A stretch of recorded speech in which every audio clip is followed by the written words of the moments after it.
If you're talking about green buildings, the greenest building you can have is a reused building, an older building.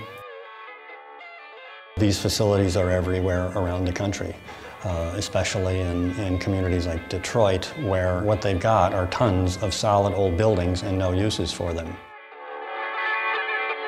The idea of the plant is to try to utilize obsolete and generally vacant industrial structures to create a local food system within the city of Chicago. Vertical farming makes a lot of sense because you're moving the food production to the place where the food is consumed, in the city. You can create jobs. You can create food in a food desert, and ideally made inexpensive to the people in the community. There's a whole group of people centered around the Vertical Farm organization in New York. They have a vision for 40-story skyscrapers. The economics of it just don't make sense at this point. You've got to sell a lot of rutabagas to pay back $200 a square foot construction cost. We have to use less. We have to use the things that we use more efficiently.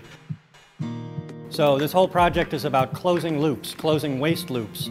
Physical waste and things like gases, carbon dioxide, oxygen, all of those things staying within the facility.